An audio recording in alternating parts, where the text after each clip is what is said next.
Good morning, beautiful people of the internet, as Jay would say. As you can see today, we have no Jay, but we have a very special guest, Wendy Whitaker Large. We'll get on to Wendy, let her introduce herself in a minute. But of course, we're joined by Piotr, who's in London, as am I, hence the the winter attire. The wonderful Adam will obviously be kicking us off with his rundown from Proponomics. But yeah, we asked Wendy to join us, very kindly joined us because of all the changes and the successes that she's had in the HMO market. So I know that will appeal to a lot of people who watch every Sunday. We'll give a shout out to the Property Investor Awards that we had last night. Huge congrats to all the winners. Really, really super evening. So well done to Cyril and Sophie and the whole team that organised it. I'm sure we'll touch on that at the end as well. If you were there, let us know. Let us know if you enjoyed it. But Wendy, yes, please introduce yourself and give us a little bit of what you're going to be kind of discussing with us today. Fantastic. Well, first of all, Helen, thank you so much for having me today. I'm delighted to be here. It's great to join you, even though it's a little bit cold and frosty and very snowy actually up here in Cheshire today. My name is Wendy Whitaker Large. Apologies for the long double-barrel surname, but of course it sticks in your mind. That's the main thing. I did nearly mess it up. I'm sorry. You did very well. You did very well. So I started investing in HMOs seriously about 10 years ago. I was already investing in property, but I didn't get the returns from single buy-to-lets. Jumped into HMOs, created about 15 different properties, worked with different investors, learned about joint ventures, raising finance, etc. Wrote 2 books on HMOs, published author, Amazon bestsellers, both of them. And I run training and mentoring to help other people invest in HMOs. And over the last 2 years, I've become a campaigning against the single room banding for council tax in HMO rooms, which I will tell you all about in a little while. So that's me in a nutshell. Thank you so much. Yeah, when we saw the success that you'd had, we're like, we need to get you on and talk about this. And I'm sure, you know, everybody, the good news is filtered through to all those that it specifically affects, but it'd be really good to just hear more about it and the story. And like you say, this has been an ongoing battle. So the resilience and persistence that you've had to have is truly, truly admirable. And I know there's so many people out there that are grateful to you and everything you've done. But we will start off as usual with Adam. Big long one today, Adam. Sorry about that. Yeah, it was nearly as long as last week. So last week was the tete-a-tete with Jeremy Hunt and his Treasury's autumn statement, of course. So I did promise that last week I would run on with the continuity of, for those who don't know, the autumn statement and the Treasury's higher level strategic decisions are informed by an independent body, which is called the Office for Budgetary Responsibility, the OBR. I did name them back in March the Office for the Bloody Ridiculous, because their forecast was so bloody ridiculous, quite frankly, because they told us back in March inflation would all be sorted by the end of the year and we'd be down to 1.8%, of which I don't do breakfast because breakfast is the most important meal of the day, according to J.W. Kellogg, one of the great marketing strategists of all time. But had I been a breakfast man, I would have spat my cornflakes all over the place. It was so laughable, and I did absolutely tear it a new one in March's supplement. And happily, I was right, although sort of maybe slightly unhappily, because it would have been nice if inflation was down to 1.8 by now, but we're not there. And they recognised that, in fairness to them, and they've also recognised in general in this report that they're not very good at forecasting when uncertain things happen. Now, try not to laugh too loud, because that is the nature of the whole of the world, that uncertain things happen. Otherwise, we'd all know what the answer was and we'd all be zillionaires or whatever, obviously. But it's a juicy, juicy report where even the executive summary had 24 major points in it and 7 charts. So you can imagine just how long the whole thing is. But it's not too difficult to summarise, in as much as they got some stuff wrong. I said last week that Jeremy Hunt is quite good at quite good. I think that's probably unfair. I think he's very good at taking the data that he's presented with and playing the game. And the game here, if you don't understand it for the Chancellor, is to manage the expectations of the international markets who are going to lend the UK money. We need to, that's what Liz Truss abjectly failed to do. And then we had that huge blow up in interest rates and all the rest of it. And which hills did we have to get over? Well, we had to get over the top of inflation, because otherwise we would just not have been able to attract inward investment into the country. We also had to get over the fact that we weren't going to grow very quickly or very much, and that was problematic. And we're still not looking like we're going to grow very much next year, is a bit of the spoiler alert. So that's a bit of a shame, but Hunt in general has added confidence and added value, and we've got this extra money we can spend. And you might think, well, why have we got this extra money? Well, it's because their inflation forecast was so wrong. There was so much more inflation. There was so much more wage inflation that we've got so much more tax receipts than we thought we would have. There are a number of things that could have been done with that. That there's a kind of a double-edged sword, really. Because inflation is higher, it means government departments need more money. Hunt has provided no more money for any of that in his budget. Instead, he decided to give it away in terms of a bit of a tax giveaway, and decided to focus it on working people specifically, where he focused on the national insurance side of things. So quite traditional conservative ideology there, but not a bad thing. Although I do wonder how much political capital the Conservative Party would ever get by looking after those who are lower paid. But elections are won in the middle, and I'm still maintaining that in the middle or nearer the bottom, it will feel a little better next year than it did this year or last year. But in reality, they talk a lot. The one thing that bothered me more than anything, I suppose, is there's this kind of incongruent position. I feel it's incongruent anyway, whereby they've got unemployment at sort of 4.6, base rate at 4%, and then steady economic growth. And the three things don't really add up for me. I don't see that happening. They use this measure called RHDI, which is about real household disposable incomes, to see how much better or worse off we are, which I do actually quite like, although it's somewhat complex. And that sees us about 3.5% worse off by the next election compared to 2019, which is obviously somewhat problematic. That's not necessarily going to go that well for them. So you can understand why. Although remember, as I said last week, my betting at the prices would be a hung parliament apart from anything else, and no overall majority. May well be a coalition coming in. I can just see and feel it, because Labour aren't being too brave, apart from on saying they're going to build 1.5 million houses in 5 years, which absolutely categorically in no way, shape or form can possibly happen in this economic environment. Reforming the planning system will take years if they were really committed to it. I don't particularly see that they will be. But even if they could, then ultimately we've got migration issues to deal with, we've got skills issues to deal with, and we've got all sorts of other issues to deal with. And we're delivering maybe 110,000 units this year or something like that, with fewer housing starts than we've had for a long time. But there we are. So I've got into that in a pretty serious level of detail in this morning's efforts. I had to give a big shout out to Charlie Munger. It's been one of those weeks that you never really like to see, because it's been obituary upon obituary this week. It's just one of those clusterings that happens sometimes. But Charlie, of course, close to my philosophical heart, apart from anything else, big influence on Warren Buffett, said some fantastic stuff, and I've shoehorned in a couple of quotes this week. But you know, the one that I opened with was the basics around, listen, if you don't suffer from a lot of the things that the human condition does, the 7 deadly sins, if you like, if you try and at least keep those under control, and you do what you say you're going to do, and you don't make rash or fast decisions, then a good life awaits you. And I think it's a really, really good piece of advice, and I think everyone could do with listening to it.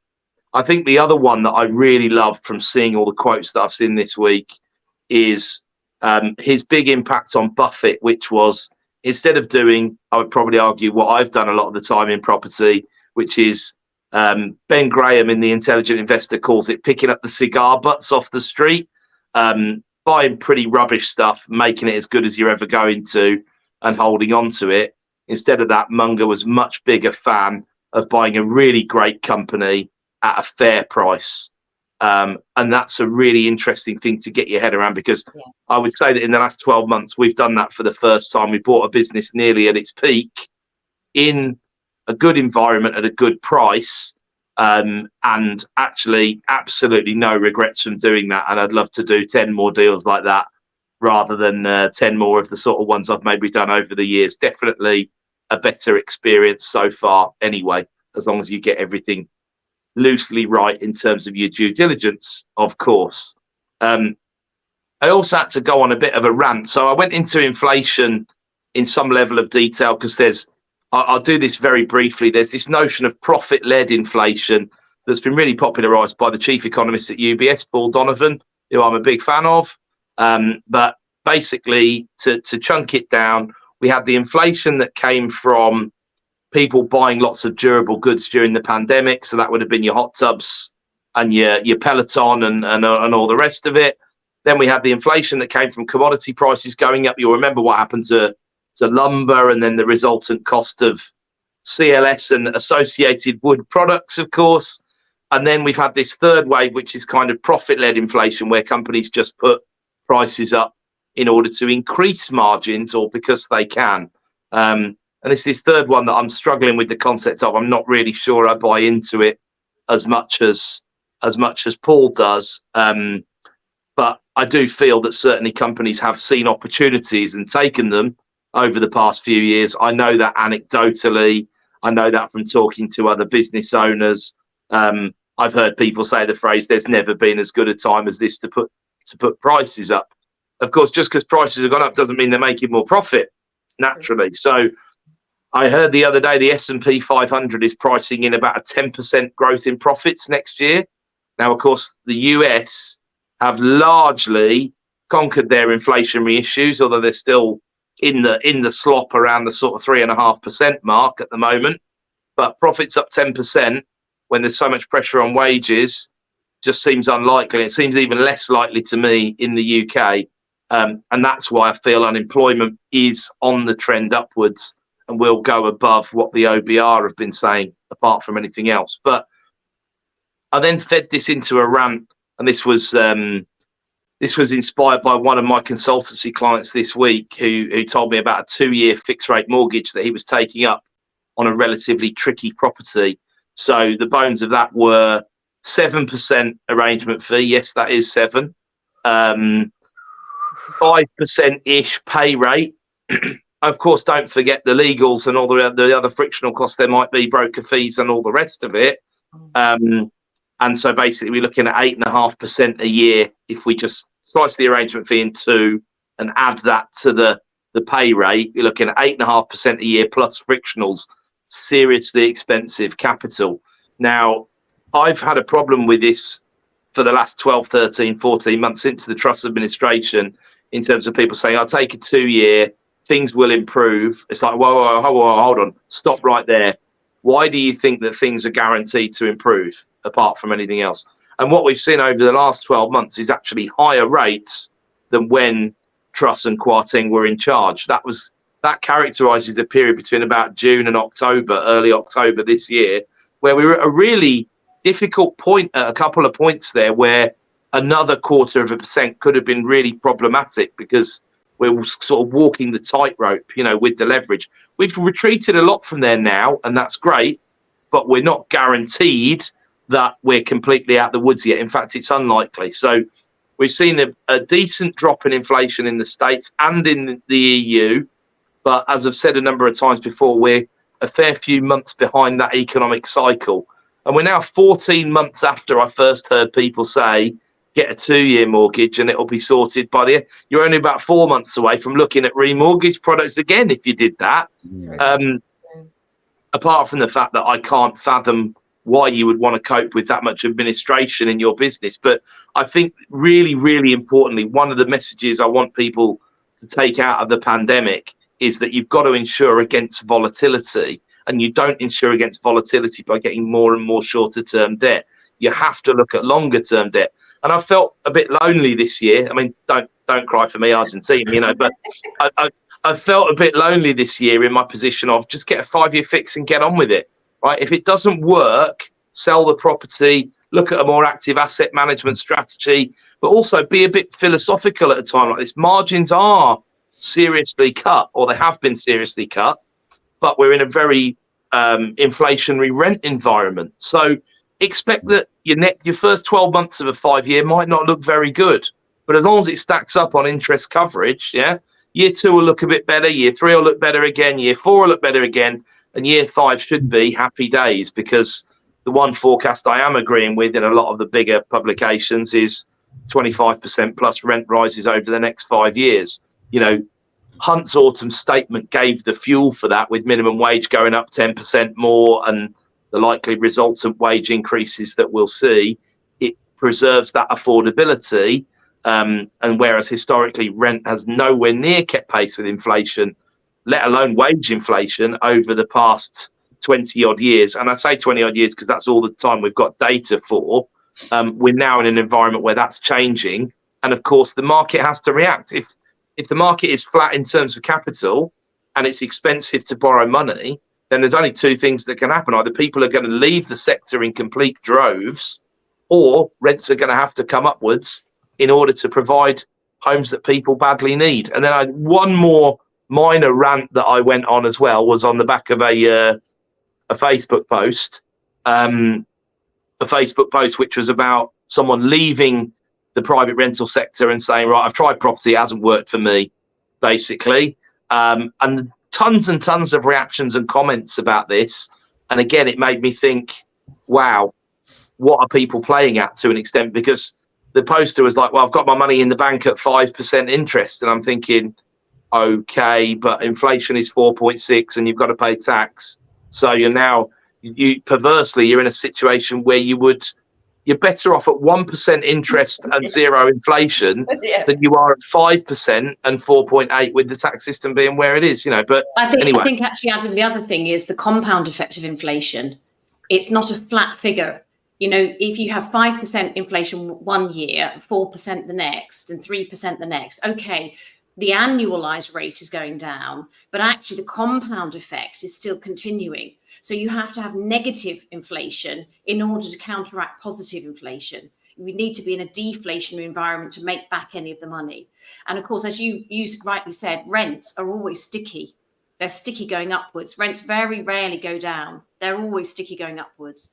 I hope you don't mind me just sort of jumping in and saying a couple of things. Very, very interesting. I love it. What you've done. Your analysis is superb. I think there's a couple of things that I think are really interesting as well. One of them is the debt payments of the UK. Now, Jeremy Hunt doesn't want to talk about that. He doesn't want to mention how much our debt payments have gone up because obviously, this is a major problem for the government. And because inflation has come down, he believes that this is going to give him, as you say, a bit more cash to play around with. And so he's cut taxes and he's increased the minimum wage. But really, the issue of the fact that we're over 100% debt to GDP is a massive one. It's again, I always say it's not exactly the same, but it's a bit like if you buy a house and you've got 100% mortgage. Well, what if you now have 105% mortgage? And what if that mortgage keeps going up and up and up and up and up? Next year you've got 110% mortgage. So even though you may have growth in the economy, which is, I think, doubtful, I think that's just rounding numbers actually, but even if you have, you've got to get a grip of your debt, because otherwise, if you have a high interest rate or a higher interest rate than when you first took it on, you're going to be in negative, and that's the position that we're in right now. The other thing is, I think some of the figures need questioning. For example, the unemployment rate. If you look at the economically inactive figures, they have seriously risen since COVID, but they're not counted, because those people are not looking for work. They're just economically inactive. Well, recently there was a piece of analysis done by Fraser Nelson from The Spectator, and he looked at Manchester, and he discovered that 18% of the population are unemployed in Manchester, even though the headline rate is 4.3%. So I think when we're looking at these figures, we have to recognise, of course, why is there such a growth, for example, in social housing? I mean, this week, I think I've had 3 emails from organisations looking for property that they can rent to families in need, to asylum seekers, to people who are looking for accommodation, who are not working. They're not working professionals or working families. Now, that's a growing need, partly, of course, because landlords have sold up, so we have less supply in the housing market, but also because there's a growing demand in that lower, that economically inactive population. So that's a serious issue that, again, gets brushed under the carpet time and time again. And the other thing is what we discovered, which I know we'll talk a little bit about when you finished, regarding housing numbers. What's very interesting is that housing numbers come from the Valuation Office Agency, because they are the ones who are determining the council tax bands for property. So they're determining whether something is a dwelling. So they use the word dwelling. And if you look at the government website, it says number of new dwellings.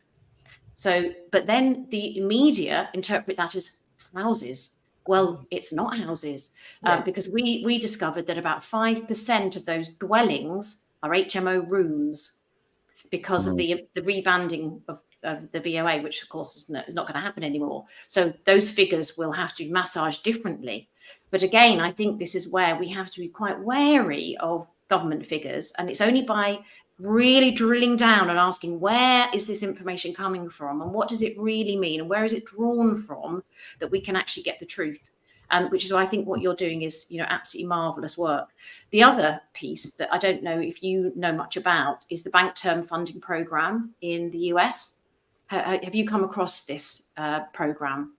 Yeah, so I've done a couple of bits about what's been going on in the US banking system and what's been different over obviously this year it was particularly pertinent when US banks were going whiz and bang in sort of March and April time, Signature and Silicon Valley and all the rest of it. So the bank term funding program was announced by the Fed just around the time of the Silicon Valley Bank collapse. And it's effectively a capital funding program to stop banks from going bust. So again, it is very interesting that what we're seeing in the US is the headline is unemployment's okay, it's kind of at a relatively good level. Our growth apparently seems to be very good. Our inflation is under control. But in the background, what you have is effectively it's quantitative easing. It's not called that because it's going straight into capitalization of the banks, and it's not really filtering out to the wider economy yet. But the reason why they've got good growth figures is because of that, because they are propping up the economy behind the scenes. And the US government debt is growing at an exponential rate at the moment.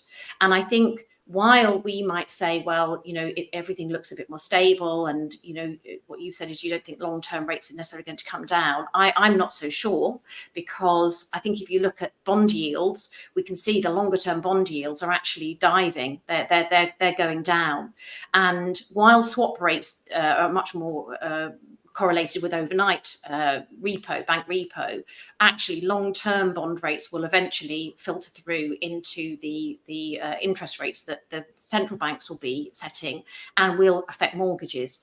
So I'm actually much more positive about long-term debt. As you said, though, I think fixing is a great idea. You want to fix at the lowest rate you possibly can for the longest possible time, because it's the cheapest way to do it. But I think ultimately we are going to see longer-term interest rates coming down, because I think that we are going to go through a very, very unstable world economy, particularly in the West, in the next 6 to 12 months. I am regretting not having a notepad with me, Wendy, because I would love to have written all of those things down. And I'm notorious at getting into something and then forgetting what's been said. But I would love to come back on a couple of those things. I don't understand why the 30-year bond yield in the UK has been as high as it has been over the past. Because what you say about the yield curve is correct as you get into the middle of it.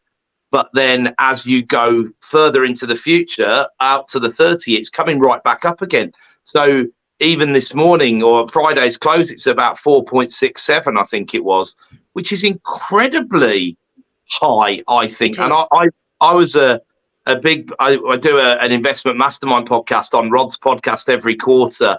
And I said the timing of the day we recorded it was 5.15% at the time. And I said, I think that's one of the great buys of modern times, but the point around the bank funding is really interesting, because around about the time when all that was kicking off, my sort of very quick take on it was actually, and this always happens with regulation, especially because a lot of the press that writes about regulation is generally on the more libertarian side of the argument. We've had a number of things. The Bank of England, Mark Carney and the PRA will never get praised for this stuff, but the interest coverage ratio rules that they changed in 2017, but more importantly, the 5.5% stress test that they started using in 2012 was absolute genius, and it stabilized the market. And the Basel regulations that have changed the tier 1 capital requirements to the banks in Europe to some 15%, again, have been very, very useful. Now, what we forget is, when Washington Mutual went in 2008, they had tier 1 capital of something like 2.5%, I think it was. And because the Americans haven't made those changes, all of these banks that they had, and these outlier banks like SVB or people who had exposure to crypto or whatever, they're still running on tier 1 capital requirements, so like half of what you'd have to have in Europe. And that's why the US have had to do what you've said and why Europe hasn't.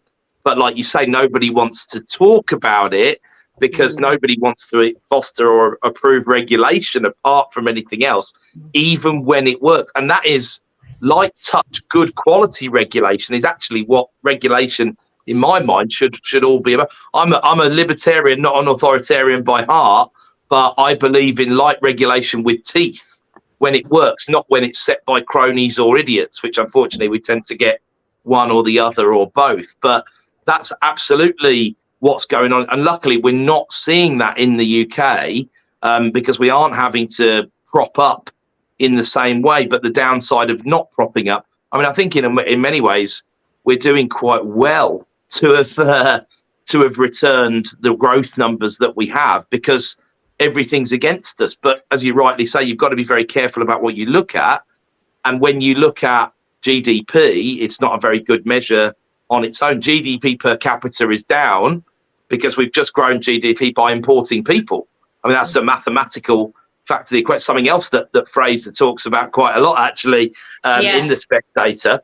And also, you very much do have to. We get focused on unemployment because that's the way the government have driven us and the media sort of play that game. But really, the employment rate is also really important, as you said. And then you've also got to look at the average hours that people are working, which is still, a full-time employee is still doing about 2.5 hours a week less than they were before the pandemic. And that is another factor that gets lost in translation as well. So absolutely, some of that is, depending on what side of the argument they're on, a lot of that gets blamed on the NHS waiting list. And there is a correlation between how many people are long-term sick and the labour pool. Of course, there is. All of those things make a difference. The great resignation. And of course, our ageing population, if you look at demographics, you're right to point that out, Adam, that has a massive impact on the economy. We're not producing enough babies. Although I think I've done my fair share. I've done 4. I think that's enough for any. You won ahead of me. Well done. Thank you for your service, Wendy. Much appreciated. Exactly. But yeah, we're not having enough babies. We're not reproducing our population adequately, and therefore there is a need actually for immigration. And I think that immigration is something that is obviously a very hot topic, which we haven't really got time to go into today, but that has an impact as well. All of these different factors have a real impact, and of course we here are focused on property. And we had to keep bringing this back to property, don't we? And say, well, so what? How does this affect us in property? But I think, like you and everybody who's here on this chat today, I think recognise that by being educated in these different areas of the economy and different areas of, I suppose, thinking as well, what's the sort of social capital as well that's happening, and what's the direction of travel in terms of what our philosophies are and our ideologies are, as an individual, as a community, as a nation, as a world. These are very important to keep an eye on because, for example, in our HMOs, bringing it sort of right back to reality, we know that something like 70% of our current tenants are not UK nationals. 70% have come from other countries to come and work and live in Crewe and Stoke-on-Trent. Now, that means that we have to educate them about how to rent an HMO room. They haven't done it before. They don't understand the rules and regulations. They don't know what a share code is for their right to rent, for example, and often give us the wrong details there. They don't always have their ID ready and prepared, etc. So it's very important that we understand that if you have somebody who's come here from, it could be Libya, it could be from France, it could be from Afghanistan, it could be from India, as a property entrepreneur, who I rented to 20 years ago is very different from who I'm renting to today. And that has its pros and cons. But again, it's about understanding that, there are different markets now than there were maybe 20 years ago. And actually, it makes it very interesting as well. And it keeps you on your toes. So it's a good thing to know and understand. But it's very much about education and understanding. I think there's probably two more things I'd like to add to try and draw all of that together. One interesting stat that I heard over the last 7 days was that of the slightly over 250,000 people that have come in on the Hong Kong British Nationals Overseas Scheme, which was started in March 21, 50% are unemployed. Now, why do you think that is? Well, the average individual is coming over with about 343,000 quid of net assets, right? So when a household come as a pairing, then they're coming with the thick end of 750,000 quid. And you will know from where you are in the world, Wendy, you see them buying up the nice places in Cheshire, South Manchester, etc., etc. I'm in Solihull. We've seen exactly the same. Hong Kong community's absolutely exploded around here. And then from friends of mine who are selling investment properties to people, they're buying their investment properties in the UK as well, in maybe the Liverpools or areas of higher yield than perhaps where they're living, which, of course, all makes good sense. But the biggest piece of feedback from that community has been there aren't the right sort of jobs paying fair wages in order for that. So why are they unemployed? Well, A, they can afford it because the other 50% that's earning is going into a big earning job and the household income is still well above the average.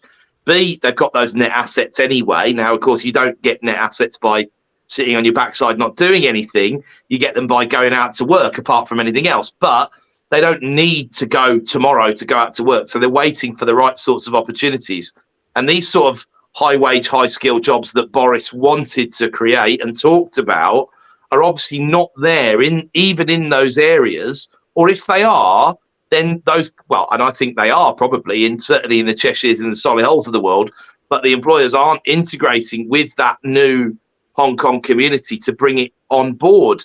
Now, it's easy for me to say because I don't think you can do that sort of thing overnight, but you do have to sometimes be careful about the stories behind those stats. Because if I went on social media and said 50% of these type of immigrants are unemployed, that would be extremely incendiary. Whereas the reality is there's a very, very different reason behind it. But I absolutely see the same as you do in terms of percentages of people who've come from abroad who are in rental properties, and I've also been doing it long enough to see that some of them come and then go back, and they've earned some decent money. Some of them come and then they move from an HMO room to a 2-bed to a 3-bed up the chain, and then buy something themselves. And that, of course, has been the historic path of much of the migration we've had since the Second World War, or even beforehand, a very, very traditional, tried and tested. They come, they work hard, more average hours, harder jobs physically, usually more toil, worse hours than others, etc., etc., etc.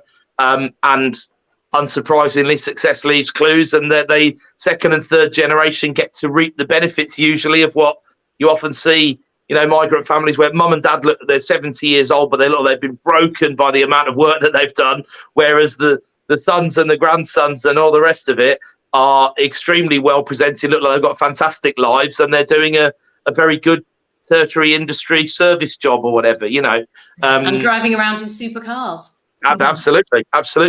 And well, should we, as we've started to go into HMO, should we hand over to Wendy? And, let's do that.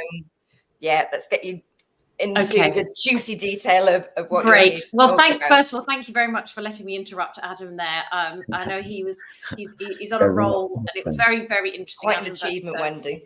Thank you. It's the whole area I'm obviously very interested in.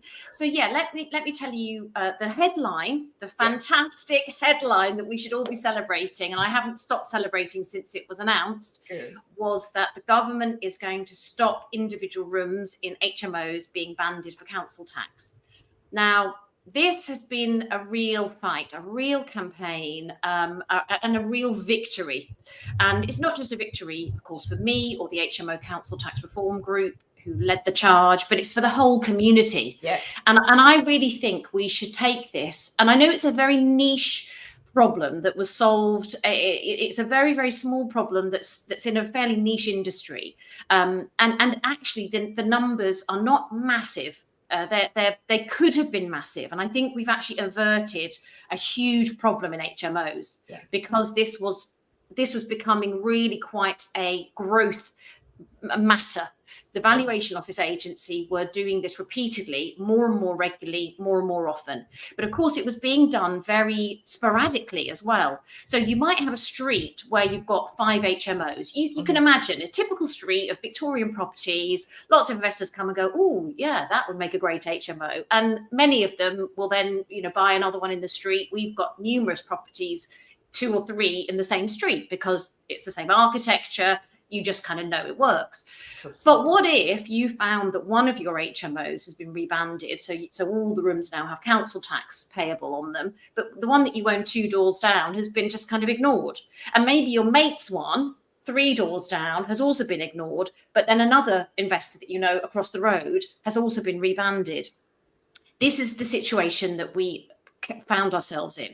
And I was working with a client at the time who had an HMO, 6-bed HMO in Yorkshire. And this is his first property. And, he was following my 5-step system, and he'd learned my mentoring ways of turning a property into an HMO, and he was doing it all correctly, and everybody was happy. And then suddenly he got a letter from the VOA saying, we're going to have a bill. Each of your rooms is going to have an individual bill for council tax. And for the first couple of months, he paid this additional bill because he didn't realise that actually he could pass it on to the tenant, which in law was the situation, that you could now pass that bill on to the occupying tenant in that room. But he, because of the AST, which said that he was liable for the council tax, he was paying these extra bills. But of course, it then was wiping out his profit on that property. Yeah. And so we had a long conversation, decided to kind of write a couple of rather, wordy letters, strongly worded letters, and sent them to the council, sent them to the VOA. And after a couple of weeks, the VOA got in touch with him, asked for a floor plan, and they actually turned their decision around. And he got a full refund of all of his council tax, and he got the whole property turned right back into one banding, as it should have been to start with. Now, that was a real moment for me because I was alerted to this as a problem. It hadn't affected my HMOs, thankfully. None of mine had been rebanded, but I could see that if it had affected him, who else was this affecting? And how was this going to affect the economy for HMOs? Now, whether you love them or whether you loathe them, the fact is that HMOs have really evolved over the last 20 years.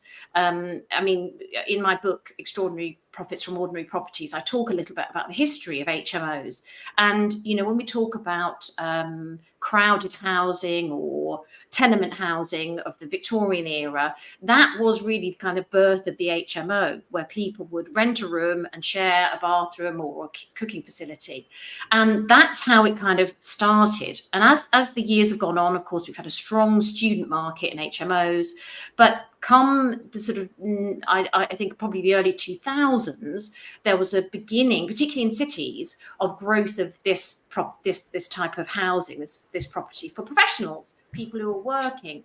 Again, probably people who are on lower incomes, people who would be unable to afford to rent a home on their own, and maybe also enjoy the fact that they were in a social environment. And of course, over the last few years, we've seen the birth of co-living and much higher end HMOs, which is delightful. And it's wonderful to produce an HMO where you know it's beautiful and it's high quality and you get good tenants as a result of that. But I do believe there's a market for all levels of HMOs. I don't just promote high-end HMOs, because I know that even basic HMOs have a place in the housing economy, and I think they're very important as long as they're run correctly.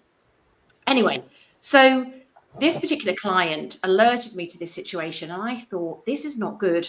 This is going to affect tenants. This is going to affect landlords, and this is going to suppress the whole market. And actually, when you have market suppression, and Adam will know this very well, you actually lower standards because you have less competition. Competition drives up standards. It reduces prices, and it really helps in a market for it to work properly.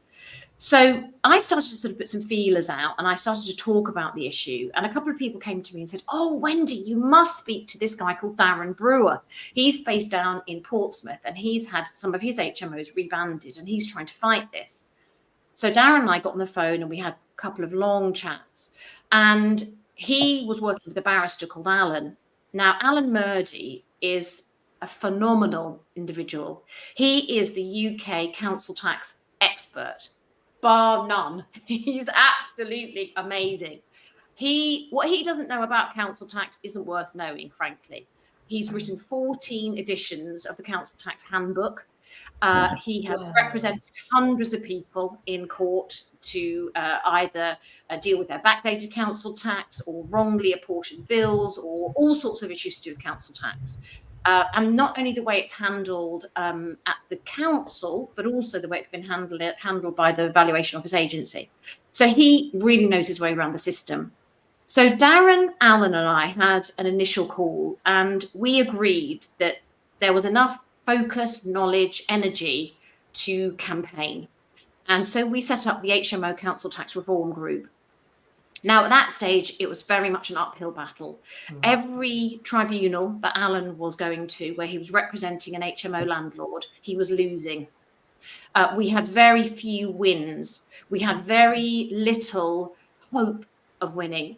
And most people we spoke to said, "Oh, you know, we've tried to do that. We've set up a campaign group. We've set up a petition. It's not going to work. Nothing's going to happen. You won't do it. You can't change it. You're just going to have to adapt." And I spoke to some very well-known HMO landlords who have big portfolios.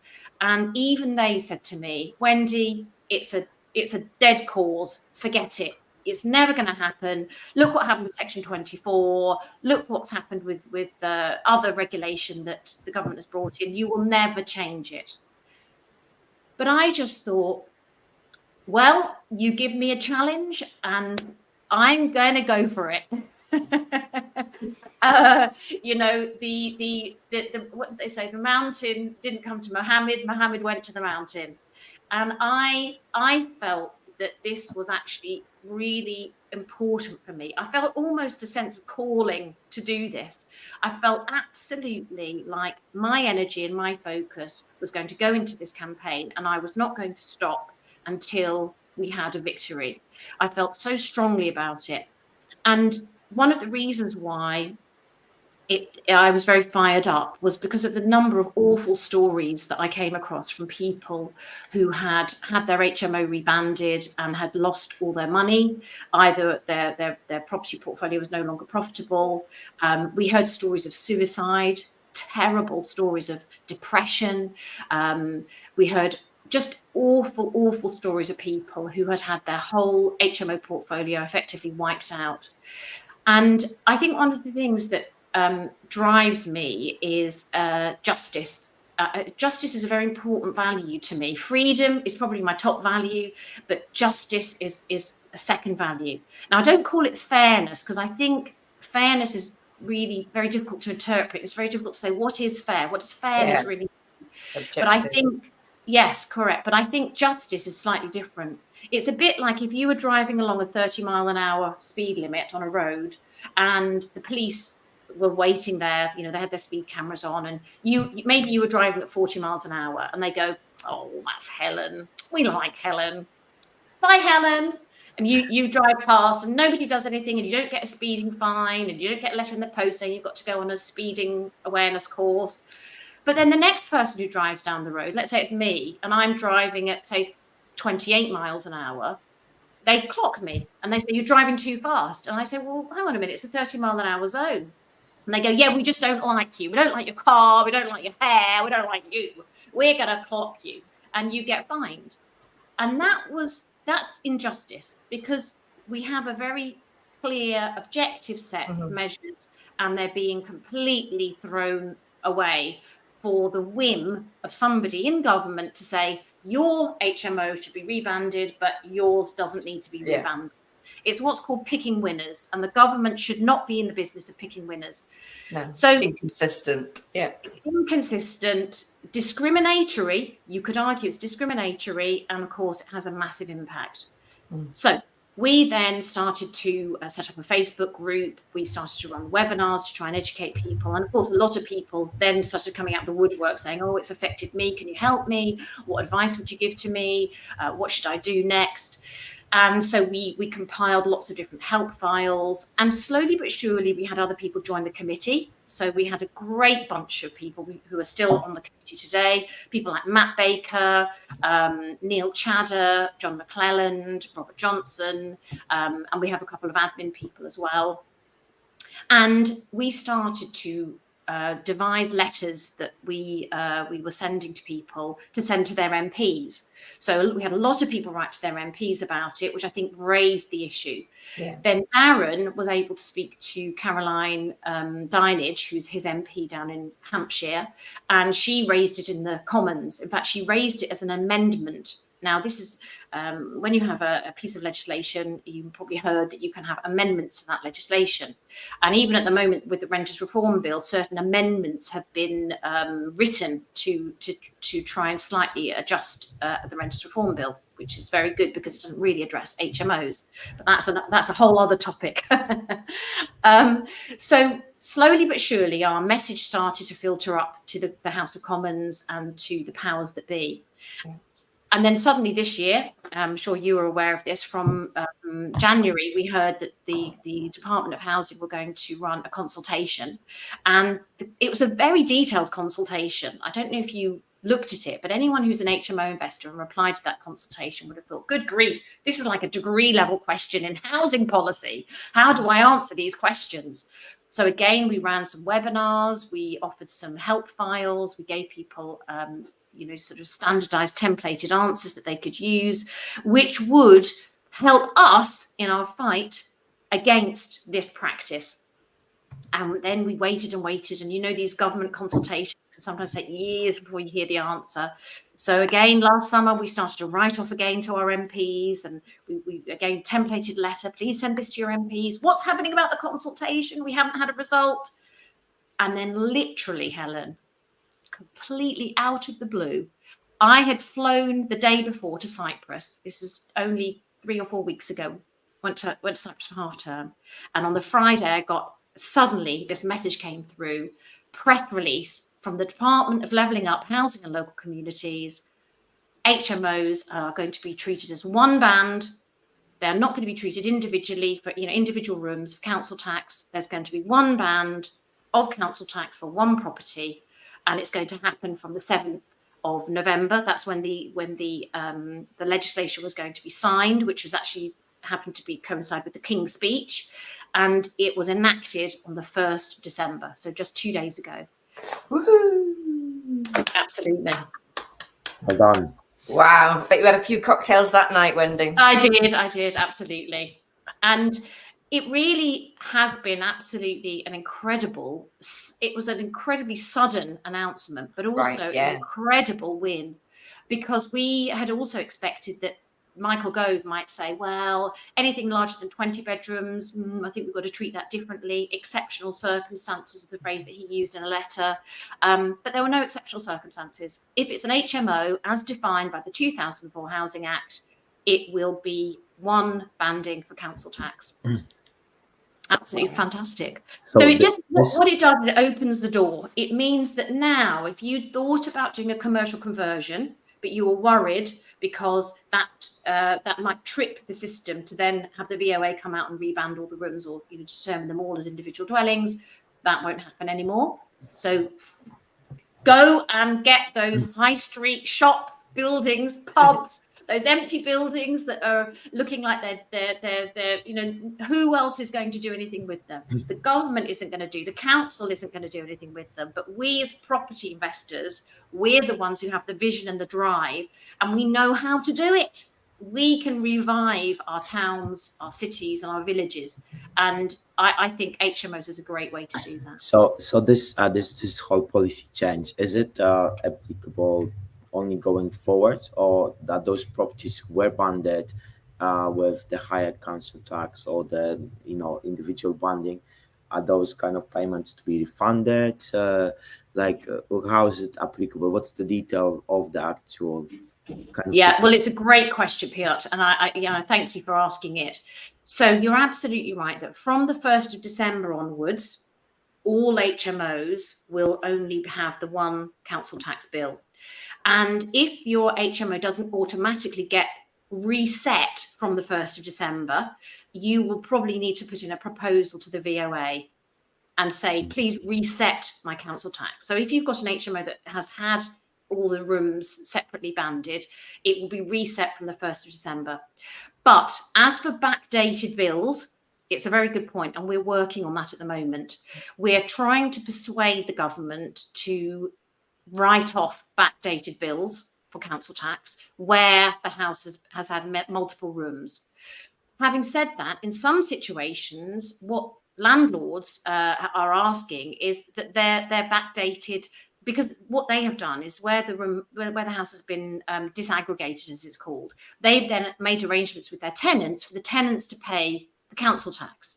Now, the issue you then have is if the landlord says, I want to argue about the previous bills, he won't get the money back, or she won't get the money back. All the money will be refunded to the tenant, and then the landlord will have to meet the cost of the council tax for all those backdated months. So I think in every situation where it's prior to the 1st of December, it's really about having a strategy for dealing with it. In some cases, you might want to draw a line under it and say, what's done is done. It's over. I've paid it. I'm not going to try and reclaim it. In other situations, possibly where you've only just been rebanded in the last 6 months, you could go to your council and ask for a full refund. If, however, you have lowered your rents in order to accommodate the additional council tax that your tenant is then paying, you may not want to do that because you have already taken a hit. And do you want to take another hit? So every situation is slightly different. And of course, this is why it's been a total ball of wool to try and separate it out. Now, we ran a webinar about 2 weeks ago, and on our website, we've put an FAQ. So anybody who's got questions about what happens prior to the 1st of December, let's say a year ago, you got your HMO rebanded, what do I do? You can download the FAQ. And please also just register on the website, because we will then give you further updates as we know them. So website? So I'll put the link on the chat panel, and then Peter, if you want to share that with everybody, that's absolutely fine. Yeah. What we do know is there's still more work to be done. Yeah. So while the line has been drawn in the sand, and we know moving forward we're safe, there is this time, and for some people it might go back 4 or 5 years, where they now will have to go back and go to appeal, maybe go to tribunal, and find a way forward on this matter for the past, what I would call errors that have been made on their account. So yeah, good question. It is a really good question, because actually, yes, you don't want to, there is a possibility, a danger that you cause yourself more cost, like you say, if you think you're doing the right thing, but actually, so there's nuances there that aren't evident from the headline win. So thank you for explaining that. I think that's really important, rather than just yay. I mean, it is yay, but there's more considerations, as you say. It is, and it is supposed to be happening automatically. So if you have a licensed HMO, the HMO, the local authority will have obviously the details of that property, and they are supposed to automatically say to the VOA, oh, this is one of our licensed HMOs. Can you make sure that from the 1st of December, only one council tax bill is issued, and it's issued for the whole house. However, I would say if you haven't heard from the council by the beginning of January 2024, get in touch with them to find out what's happening, and also submit the proposal to the VOA, just as a sort of belt and braces, because you want to make sure that you get correctly, if you're currently dealing with 6 or 7 council tax bills and you're trying to perhaps pass them on to your tenants, or your tenants are rejecting it, or they're sort of saying, well, hang on a minute, this isn't right because of the AST, which we've heard so many times, then you what you want to do is get the 1st of December written in the diary, so you know that moving forward that's sorted. And then, of course, there is the back element to be decided as to exactly how to sort that out. But I think that will become a bit clearer over the next few weeks and months. We're working on ways to try and address that. So yeah, stay tuned. Brilliant. Amazing. So I'll put the website. You can see the website HMOs and counciltax.co.uk. Great. Brilliant. I don't know if anybody has any questions that they'd like to ask. How many hours did you spend on this whole campaign? Because that sounds like a lot of man-hours fighting the whole thing, right? Well, you're absolutely right. When you're doing this, Piotr, you have to really give quite a lot of your life over to it. As well as our regular, we meet every 2 weeks as a council tax committee. So every Friday, every fortnight on a Friday morning, we have a committee meeting, and always on Zoom because we're all over the country. We've run regular webinars, sessions. I'm on the Facebook group probably every other day, answering queries and questions and putting things up there. So yes, it has been a labour of love, definitely. And yes, probably in some weeks it's probably been 20 or 30 hours that I've spent, not just helping the community in a sort of outward facing way, but also dealing with lots of questions and queries that people would email me with. Wendy, what shall I do about this? How do I do this? What shall I do about this? What about my appeal? Those kind of intricacies or process-driven questions that people have. But I am passionate about HMOs. I really believe in them. I think they are a very, very valuable form of accommodation, and I suppose I felt that this is something that I could do for the community. And having the win, the other thing is, I think it should also make people think you can battle the government and win. You can do something to change the world if you decide to do it. And I always find the parking tickets. He does. It's true. Very good. And somebody once said to me, "You're like a warrior. You're warrior Wendy." And I think that that's true. I think my warrior nature came out in this fight. And as investors, as property investors, and landlords and so on, we've had so much extra regulation over the last 10 to 15 years that maybe there's time for us to kind of fight back now and go, no more. We want to do it like this.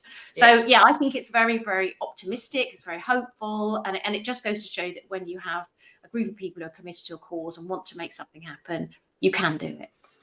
Amazing. Well, that's a great achievement, and you achieved another great thing. You've spoken more than Adam on this show, which never have happened before. Wow. Special award. And you've given as much data and statistics as Adam normally gives. I'm going to get my contract out here, Piotr. I'd say I'm dusting it off as we speak. Great stuff. That's been brilliant, Wendy. Where can people get in touch with you if they want more information, they want to get in contact with you, they're looking for details? Well, the best thing is, again, if you go through the website, I actually handle all the emails that come through. You will get an automated response to say thank you very much for signing up. But I will, if you message me, there's a little chat box, so you can say, oh, I'd like to speak to Wendy. Just put that in the chat box. That's fine. I'll pick up that message, and then I will get in touch with them and organise a call or reply by email or what have you. Yeah. Cool. That's brilliant. We really, really appreciate your time. And we are, we were doing it last night. I said actually in my little speech as host, we just love celebrating other people's success. And this is a huge, you said it's a niche market, it's a little thing, but actually the impact is huge and could have been huge had things gone a different way. So well done. We are delighted for you. We are delighted for all the HMO landlords out there, and a lot of who watch this. So we really appreciate you joining us today, Wendy. Thank you. Thank you, and thank you so much for having me and for spreading the word. It means a great deal. So thank you too.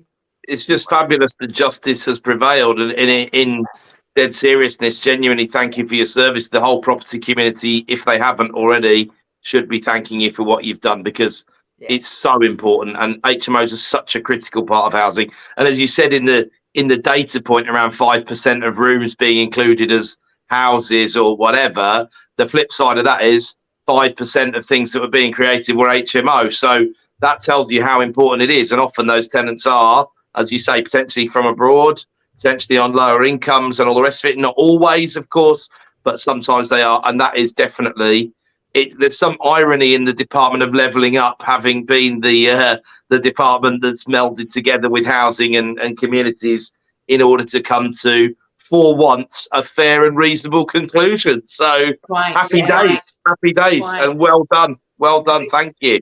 That's more the surprise, isn't it? It's like, oh my God, this is a logical, sensible decision. Wow, who'd have ever have thought it? I agree. Fight the power is a good conclusion as well, Wendy. I like that. Yes, I like that. Yeah, absolutely. While we're on HMOs, I'm just going to give a quick shout out plug to the HMO Awards that are in May next year. I have the absolute pleasure of co-presenting those. Again, it's 31st of May. So if you need more detail about those, reach out to Helen Turner Van Voogstad Coho. And again, we'll put links in the comments here. Brilliant. It was a mega event last time around with 400 there or something, Helen, I think. And I'm sure they'll probably be topping that next time out. Amazing venue as well, so it'll be a great night. I'm going to be there as well. I'm not going to have a bad back like I did last time, and Darren had to step in for me. That's right. So I'll be there to celebrate it. Good. Yes. It'll be good to see you. Yeah, you too. Great day, and let's hope for sunshine. I'll try and bring sunshine from Malta this time. Well, it'll be better weather than today. I can guarantee that. That much you'll be able to guarantee. True. Amazing, really good. Okay, well, thanks everyone for tuning in, even though you might have been at Property Investors Awards last night, because I could see a few comments from people who actually were there last night.